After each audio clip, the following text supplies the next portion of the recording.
ఇప్పుడు ఒక చిన్న కాంప్లికేషన్ సార్. మా జనరేషన్ ఇప్పుడు కొత్తగా మీకు గూడా మనందరికీ ఒక చిన్న కాంప్లికేషన్ ఏంటంటే, అప్పుడు మీరు వీళ్ళు ఫ్రస్ట్రేటెడ్ వాళ్ళు పాండీ బజార్‌లో కూర్చున్నారు. అక్కడ ఎళ్ళొద్దు, నెగటివిటీ నుంచి దూరంగా ఉండాలి. మనం ఎందుకు అక్కడ ఎళ్ళాలని దూరంగా ఉండి, మీ పని మీద మీరు ఫోకస్ చేశారు.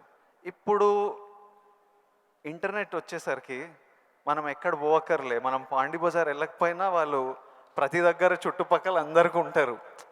వాళ్ళ వీడియో వాళ్ళు చేసుకుంటే కింద ఎవడో వచ్చి చేస్తూనే ఉంటారు. ఇప్పుడు దీన్ని ఈ జనరేషన్ ఎట్లా డీల్ చేయాలి? ఇప్పుడు కొత్త కొత్త రకాల ప్రాబ్లమ్ వస్తున్నాయి ప్రతి ఇయర్. సో దీన్ని మాలాంటి వాళ్ళు ఈ జనరేషన్ వాళ్ళు ఎలా డీల్ చేయాలో ఎనీ ఇన్పుట్స్?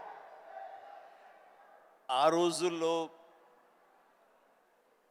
మాకు ఇలాంటి సోషల్ మీడియా ఇది లేక ఏదైనా సరే అంతర్మదనంలోంచి పుట్టుకొచ్చేటువంటి ఆ రిజల్ట్, ఆ నవనీతం అంటామో ఏమంటామో క్రీమ్ అంటామో అదే మమ్మల్ని ముందు నడిపిస్తుంది. కానీ ఈ రోజున ఎవరికి ఏ డౌట్ వచ్చినా వచ్చినా అబండెంట్ ఇన్ఫర్మేషన్ ఈరోజు మన చేతిలో దొరుకుతుంది. బట్ ఓన్లీ థింగ్ ఈజ్ నువ్వు దాన్ని పాజిటివ్ సైడ్ విష్ చేస్తున్నావా, నెగిటివిటీ సైడ్ విష్ చేస్తున్నావా? నెగిటివ్ సైడ్ అనేది చాలా ఈజీగా అట్రాక్ట్ అయిపోతాం మనం.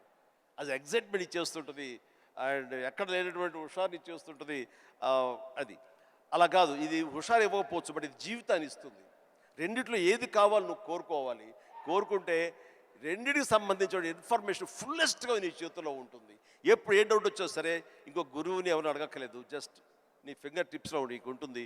దీనికి మార్గం ఏంటి, ఎలా ఉండాలి ఏంటి అని చెప్పే గురువులు ఎంతోమంది ఉన్నారు. అందుకని నేను కూడా ఏం చేస్తుంటే జపనీస్గా వాళ్ళ సేయింగ్స్ కానివ్వండి, ఇలాంటివి కొన్ని ఉంటాయి. అవన్నీ నేను మధ్య మధ్యలో వస్తుంటే వాటిని ప్రిజర్వ్ చేసుకుంటుంటాను, అన్ని కంపెల్ చేసుకుంటూ తీరుగా ఉన్నప్పుడు వాటిని చూస్తూ ఉంటాను.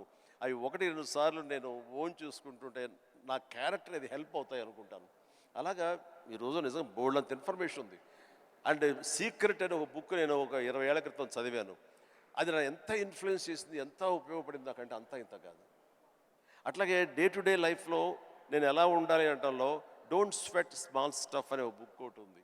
నేను పెద్ద రీడర్ ఏం కాను, బట్ ఎవరైనా సజెస్ట్ చేస్తున్నాం అంటే ఈ బుక్ చదువుతుంటే ర్యాండమ్గా పేజీ తీస్తే ఒక ఇన్ఫర్మేషన్ ఉంటుంది. అందులో ఎలా నడుచుకోవాలనే దాని మీద ఉంటుంది.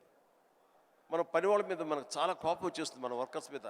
మరి చెప్తే అర్థం చేసుకోరా ఫుల్ అని వాడు చెబితే వెంటనే అర్థమైతే వాడు మరొక మెగాస్టార్ అవుతాడు. వాడు ఆ పరిస్థితి ఎందుకు ఉంటాడు?